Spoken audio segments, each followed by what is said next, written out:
The call of the Hogs can be heard all the way to San Francisco. You're listening to Pod at the Palace with Curtis Wilkerson on Inside Arkansas. Good morning, everybody. Happy Sunday and welcome into the show. If I look a little tired, sound a little tired, well, I am. It's 4:21 a.m. here on Sunday morning. As we record, just walked back in the house after driving home in the rain. It's thundering and lightning outside here in Fayetteville. But just got back from Kansas City. Like I told you guys, went to the UFC fight night deal at the T-Mobile Center with Andrew and a couple buddies. And man, we had a really good time. But in hindsight, I really wish I would have recorded this podcast before we left because I'm beat. But I kind of thought about getting home and just hitting the sack and getting some rest and doing this thing a little bit later and putting it out. But the show must go on, right? I mean, we sleep in May, according to John Rothstein, and we ain't quite there just yet. So, also, I mean, a couple weeks ago, I made a mistake. It was a clerical error and scheduled, the morning episode and just put the wrong date. I had it scheduled for the next day, and it was like 9:30 a.m. and I had folks blowing me up, wondering, one, hey man, where the heck is the pod at the Palace, dude? Like I'm trying to have my morning coffee here, and also, are you dead? Are you okay? Because we don't see it. So the pod at the Palace doesn't get delayed because Curtis decided to have a little bit of fun on a Saturday. So what are we going to talk about here? I think today's main theme is just going to be kind of taking a look at these, not so early anymore top 25 polls, just to see where Arkansas stands. I think now that, a lot of the portal dust has settled and a lot of teams are still finalizing their roster, Arkansas included, but a lot of teams have also done a pretty good amount of their work. They have a pretty decent idea of what things are going to look like. And I think you guys will, find yourselves pretty excited about it, probably, especially when you consider that Arkansas does have, I think, a piece or two left to add here. So we'll talk about, the good and bad being said about Arkansas and why so many people are high on the Hogs. And we'll have a little bit of fun, too, with our old friend Torvik. If you remember from the bracketology days, well, it's fun for the projection days too, so we'll mess around with that a little bit as well. But guys, we got to lead off with just a massive shout out to former Razorback assistant coach Gus Argenal. How about that? Finalizing a deal to get back into the D1 ranks as a head coach at UC Riverside over in California. So happy for Gus, man. Just absolutely killed it at Cal San Bernardino the last couple of years. 50 wins in 2 years since he left Arkansas over there. 2 NCAA tournament appearances. So made the dance in both of his seasons, Division II ranks, got in the Final Four his first season there. They won a game in the tournament last year. Just been killing it over there and was a stud recruiter at Arkansas. Gus is just, he's truly one of the good guys in this business. Does it the right way, does it for the right reasons, and he's a great friend. So incredibly happy for him. He's going to do a great job, an incredible job. We got to get the Highlanders over to Bud Walton Arena next season, right? I mean, come on, Cal. You got to make it happen, man. I mean, you played Pacific and, North Carolina A&T and Maryland Eastern Shore. Riverside won, over 20 games last year. Send them a check, make it a buy game. Get them over here. Why not? That'd be too cool. I think Gus would love that, to be able to come back. I bet he'd get a warm reception, man. As of right now, with the schedule too, we know Arkansas is going to get Duke in Chicago on Thanksgiving. We know the ACC SEC challenge is going to be in Bud Walton Arena the first week there of December. I think the 2nd and 3rd might be the dates for that. And we've heard some other rumblings that we don't know if it's finalized. We don't know for sure dates, but we've heard, potentially Baylor again, potentially Gonzaga. I think they're going to have another really, really good game or two, but you're going to have at least a half dozen bye games in Bud. That's just the way it is, man. That's the way they operate. So let's do this. Why not? I think it'd be pretty cool. Anyway, a couple other things I want to touch on before we start talking about the Razorbacks here. And if you haven't noticed, we're taking a little bit of a break from, the roster building stuff. We've kind of hit all the angles now, right? And we've talked about the available transfers that are left and the potential fifth-year guys and the high school seniors and international players. There's not really that much more to say until we start getting some movement. And we'll probably start looking ahead a little bit at the 2026 class and stuff. But just talking about some other things, I wanted to touch on a couple notable developments, I guess we could say, in the roster building and NIL landscape, though, that I think could have an impact on Arkansas. Just trying to stay up with the times here. So a couple quick notables really from Friday that we didn't talk about on yesterday's pod. So you guys remember when we did just an entire episode, I guess it was just a few days ago, honestly, about that potential 5th year of eligibility, right? And all the good players who, would be available if this were to come to pass. If you recall, one of the things we mentioned was how there's just a number of lawsuits out there right now that, maybe could just serve as the first domino, if you will, towards just kind of getting things moving one way or the other. Well, a bunch of folks hit me up about this particular thing, so I wanted to take a minute to chat about it. On Friday, it was on the football side of things. Rutgers safety Jet Elad, he was granted a temporary injunction in the courts that basically grants him an extra year of eligibility. And so a lot of people saw that and they're like, "Oh man, the 5th year thing, it's done. It's going to happen." I think it might be misinterpreted a little bit as I've been kind of reading through it, but essentially, this kid has already played 5 seasons of football. How? Well, he started in the junior college ranks, and kind of the change in the rules there. And he also played during that COVID season that was free, so it didn't count. So in theory, another season of eligibility could have been there for him, but his clock was up. Because you remember, generally you have 5 years to play 4 seasons, unless you get a hardship. Like you need a medical red shirt or you red shirt, whatever. So there's that aspect of it. This is interesting, but not quite what we're looking for. Like, this is not the thing that would catapult guys like Zeke Mayo or Julian Reese to more eligibility. It's not that blanket waiver that we're kind of looking for, after the revenue sharing thing goes to pass. Because that's kind of the idea. But what I would say is this is notable because the biggest part of the ruling is that this kid applied for the extra year, got denied by the NCAA based on that 5-year clock being up. Then he sued them in the courts, and the courts ruled in his favor. That is what's notable about this. Okay, so it's kind of just another feather in the cap, to those who believe that the NCAA wields no power, and really they don't. And so the judge in this case actually said that if other challenges to this rule came from this, then so be it, and that the NCAA needs to kind of adapt to the ever-changing landscape of college athletics. And sometimes all it takes is someone like that to say the quiet part out loud, I guess, for things to get moving a little bit. So for now, what you're seeing, and there's a lot of cases like this, and a lot that might be a little bit more specific towards, what we're looking for with this 5th year rule, as opposed to, or this 5th season of eligibility, I guess I should say, as opposed to the other stipulations, right? The JUCO year, the COVID year.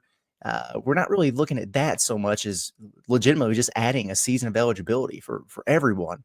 But if a few guys start getting let in through the loopholes and beating the courts, there's a better chance of that thing passing whenever it comes up for discussion. And that'll be later on in the summer, I would imagine. But for now, it's just these individual cases. And, you would hope that it gains some momentum. And then after the revenue sharing thing gets squared away in the courts, if it does, and I know there's a little bit of a hang up there with the roster limits and all that. So we'll see if that's going to take a little bit more time. But that's when they're going to look into that blanket 5th year waiver, and maybe it'll have a little bit of steam. So we'll see. At least worth mentioning and keeping an eye on for other instances to come. But I wanted to bring it up. And also a little bit of a dub, I guess, for Arkansas student athletes in the NIL realm. Right, that might actually, piss a lot of other people off in the natural state. At least that's what I've gathered in some of the conversations I've been having. So I'm kind of curious to see where everybody stands on this one. So also on Friday, Arkansas signed its amended NIL bill into law, and some of the highlights there. One, just like in preparation for rev share and all that, it now allows schools to pay NIL compensation to athletes directly So that's a necessary evil for where this thing is headed. Two, it makes all the financial info on these payments that are made, these NIL payments, confidential and not subject to open records requests. So sorry, pocket watchers, you're going to have to continue to guess and make up your numbers, right? But they're not going to put that stuff out there. Not a surprise. They weren't anyway, and that's not going to change as schools start making these direct payments. But the big one, and wow, at least I thought, is those payments, these NIL payments to Arkansas student athletes that come from the university are exempt from state income tax. Wow. Okay. I mean, I guess Uncle Sam still gets his, but not the natural state. So if I'm reading this correctly, again, I think this is only for payments from the U of A or collective or whatever. So the revenue sharing and all that, I believe, and I'll have to double check on this. I might need to ask around a little bit because the language is a little bit vague on it. But I believe those outside NIL deals that come through other businesses or John Tyson or whatever are still subject to state taxes. But again, that if I read it correctly, I think it's the ones that's just coming straight from the university, from the institution itself, tax exempt. And so this is good, though, because not all states are going to be able to say that. And I think it can help you offset some of these issues that you might face when they're going to have this clearinghouse, right? That's going to be determining, the market value on student athletes and particular NIL deals they go through. Anything over $600, they're going to be trying to, approve that on their own. And so that's kind of their way of creating these regulations and, maybe a little bit of a cap or just, I don't know, some kind of guardrails. They're trying to reel it in a little bit. They're going to face a lot of lawsuits as they try to do that. But what you're going to see, I think, is that as they're going through and determining the market value on these things, they're probably going to get approved for higher numbers of NIL in bigger markets. So, for example, bigger cities, whatever, comparatively speaking to Fayetteville, there might be a higher demand on that price. So at least you can point now to your university payments and the extra change that's actually going into your pockets because you're not subject to the taxes there. So that could be a little bit of a help. Also, it's retroactive to January, I found out, which means Madni Amaliava made off with even more of your hard-earned money. Right? So there's that. But I don't know.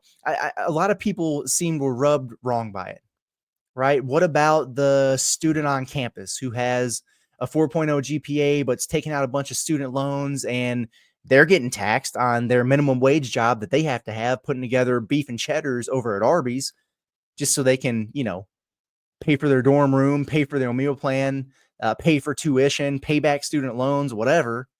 What about the folks who are getting taxed on their jobs, supporting their families, spending what's left to buy tickets or merchandise or apparel or donating to these collectives or whatever that helps support and make any of this possible anyway? So good for student athletes. I think frustrating to some in the working class, and then confusing as to what qualifies maybe. That's my biggest question about it. Because the NIL payments that are going to come out directly from the university, exempt from state taxes. But I wonder about all those other ones, the ones that have to go through the clearinghouse, what those will have to look like. Because it's coming from other businesses or whatever. I would imagine that they would want that, right? Because they're going to be trying to write it off. So interesting stuff. I'm anxious to see some of the discourse and the conversation around it and get a little bit more clarity on what all that entails, but notable for sure. All right, let's see. All right. Yeah. So now that a little bit of the dust is settled here in portal season, how about we run it back and take a look at some of these early top 25 rankings? Because they're not quite as early anymore. I mean, it's all going to be on paper. It's all going to be projection, speculation, whatever, until the ball's tipped. That's the way it is. But I would say you could put a little bit more stock into what's out there now compared to what was out there, the day after the championship game when all these started coming out. And nobody really knew who was going to be out, who was going to be back, who you're going to be bringing in from the portal. People had no idea what their rosters are going to be looking like. I would say for the most part, a lot of programs are, I don't know, 80% or more done. putting their rosters together. And Arkansas probably falls in that category as well. So a little bit more valid, right? Thought it was interesting. ESPN, Jeff Borzello, got Arkansas at number 9. That'll play. John Rothstein got Arkansas at 10. The field of 68 of all people, of all the places in the world, the field of 68 has Arkansas at 8. CBS Sports, the top 25 and 1, with Gary Parrish, has them at 19. And that's interesting because I've read a lot of the stuff and tried to listen to everyone who talks about it just to kind of get a vibe. If they're talking about Arkansas, like why? Like why do you feel good about them? What questions do you have? Whatever. And I listened to the entire, it was like an hour and a half episode of the CBS Sports Eye on College Basketball podcast because I really wanted to hear. I'm not saying I totally disagree and they're crazy if they've got Arkansas at 19 and everybody else has them in the top 10. No, not that. I just wanted to know why, because people base these rankings off different things. They mentioned Arkansas being right there, and they mentioned in that particular poll that Arkansas was among 5 SEC teams that were ranked right beside each other. It was like Auburn, Arkansas, Texas, Tennessee, and Alabama, like 5 SEC teams in a row.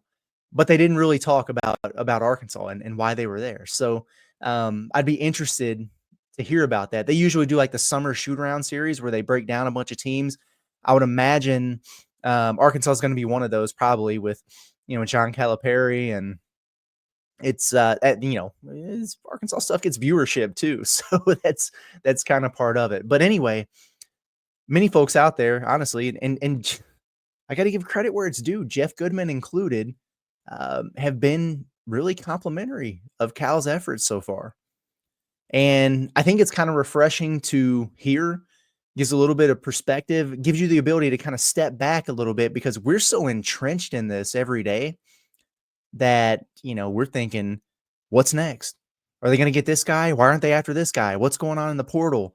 They need another piece. They got to round out the roster. Where's the shooting? You got to have depth at the 4. What the hell? All these things, right? Because we want this team to be as good as they possibly can be. And you feel like, man, just make that they're one addition away and everything. But when you take a step back, like these guys do, and they're evaluating every other roster around the country, because we haven't really done that yet. We're not really talking so much about everybody else. We're just talking about Arkansas. We're living our own bubble here. And I think it kind of tells you they're in a pretty darn good spot, which we knew. But if you're feeling a little bit of angst and you're like, man, I'm tired of waiting, playing the waiting game, and when are they going to wrap this thing up? Are they going to get somebody? Are they done? They can't be done, right? Maybe it helps you a little bit with some extra patience. And what I'm seeing is that retention, and we're going to talk a lot more about this, probably on a different episode coming up here, but retention is winning the offseason, as it should, I think. And if you look around the SEC and, among the other Sweet 16 teams from this past season, Arkansas has done really well in that department, especially if and when Carter Knox officially runs it back.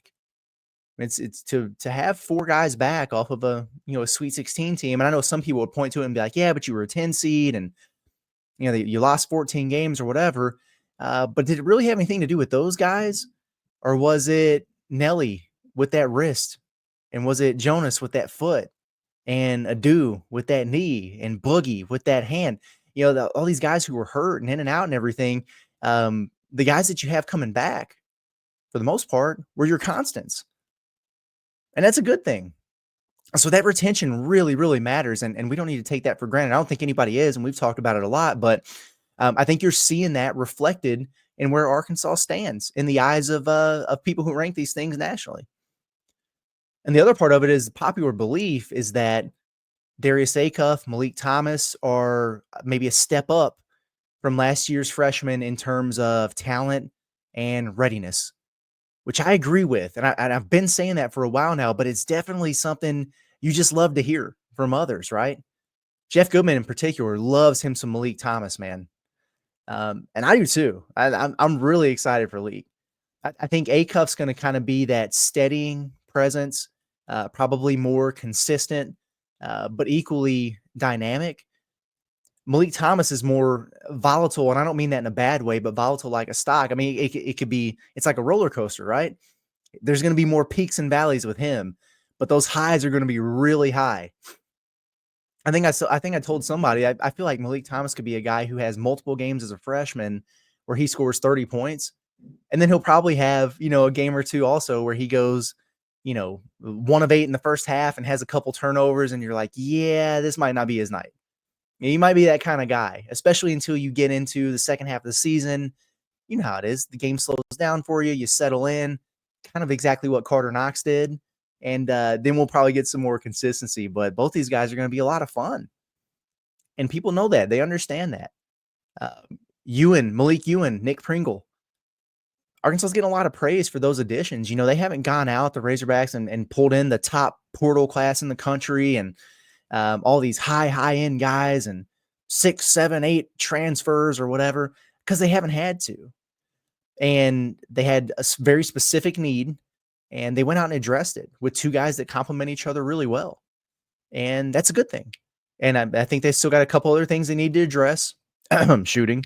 And, I'd like to see a little bit more added front court depth or whatever. But they're putting together a good roster. They're recruiting to fit, which is exactly what Cal said they were going to do. So for the most part, the thought out there with everything that I've listened to in the discourse with Arkansas, it's still kind of right in line with where we're at.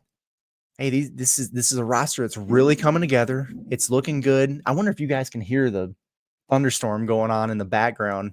I don't know. Like these mics are good, and they cut off a decent amount of background noise, but it is storming its tail off out here right now. If I lose electricity while I'm doing this at 4:30 in the morning, I'm going to be really mad. I better hurry up. Anyway, where was I? Lost my train of thought, man. It's thundering out here. It's crazy. Excited. People are excited about what Arkansas is putting together. They see the vision. That's why they're ranked where they are. But most people still see it and they go, not quite a finished product yet. A piece away, a piece or 2 away from being done and being absolutely loaded. What did we say at the beginning of the offseason? There's no excuse with all the resources at Arkansas's disposal for them to not have a roster on paper that's capable of reaching a Final Four. And they're just about there. So it's cool. And it hasn't all been perfect, right? I mean, there's people who have questions or whatever. Rob Dowster, the other guy at the Field of 68, he's doing the same thing he did last year, where he's kind of got a lot of questions about Arkansas having DJ and Acuff and Leak, 3 guys for 2 spots. How will it ever work? It cracks me up when I see that, and I understand the sentiment. I'm not piling on to Rob there, but it's like, why is Arkansas just not allowed to have a depth chart? This has become my only pet peeve here lately when folks talk about the program. Like, if they have more than 5 players, there's too many mouths to feed. And, it's like Cal is very, very cautious about not overdoing it with the roster. It is hailing outside. This is unbelievable right now. But it's true, and it's almost gotten to the point where it's like Arkansas is viewed on a different scale than others when it comes to building their roster. It's like right now, I mean, I think you can just objectively look at it and we can all acknowledge that Arkansas has got a good team put together, but it's like, you could probably use some more depth. You probably need a couple more pieces, but people are like, yeah, but where are you going to put them? Where are they going to play? There's only one basketball. There's, only so many minutes to go around. But then you look and it's like, like Mark Pope, for example, brings in 16 transfers again, and they're throwing in parades in the streets of Lexington. I mean, I don't understand. Like, I hate to break this news to people. If you think it's crazy that Arkansas has 3 guards on its roster, let me tell you how you're going to feel when you look at the rest of the country and they might have 4 or 5 or 6 or a 2 deep. they might play 2 point guards and they might play 2 shooting guards throughout the course of the game. Isn't that crazy? It's just, oh man, sorry. It's like my soapbox thing, but good grief, man. Were they just supposed to have 5 guys and just play them all 40 minutes? You have a rotation. That's how it works. What are we talking about? I need a sip of water. Sorry. I had to get that off my chest. I'm delirious. Let's do one more thing and then get out of here. Actually, it is it's really coming out here. We've gone 25 minutes. That might just be enough. Okay. And so what we'll do is we'll save the Torvik fun for tomorrow's episode, because I got a lot of cool stuff I want to do. I'm worried that I'm going to lose electricity, and I just don't want that to happen. So kind of a real-time, real-world problem here. So if you're listening to this later in the day on Sunday and you're like, what the heck is he talking about? Remember that at 4:45 on Sunday morning in Fayetteville, it was storming its tail off out there. So I'm going to go ahead and get out of here and call it a day. But we got some stuff coming over the course of the next couple of days here. And, we're going to keep getting into the weeds with some different things. And like I said, like we're just kind of in a holding pattern with the roster for now. Not that many new things to go over.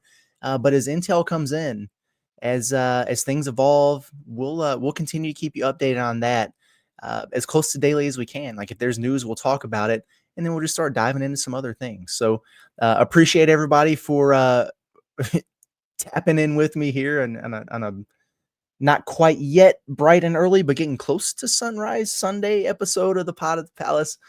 Really appreciate you guys, man, for tuning in, listening, all the support throughout the course of the spring. And we're going to keep this thing rolling. Make sure you get subscribed where you need to get subscribed. The Inside Arkansas YouTube channel. Find us where you find your podcasts, Apple or Spotify. And we'll be back bright and early in the morning. It's been Curtis Wilkerson. Y'all have a good day. Enjoy your Sunday. We'll see you in the morning.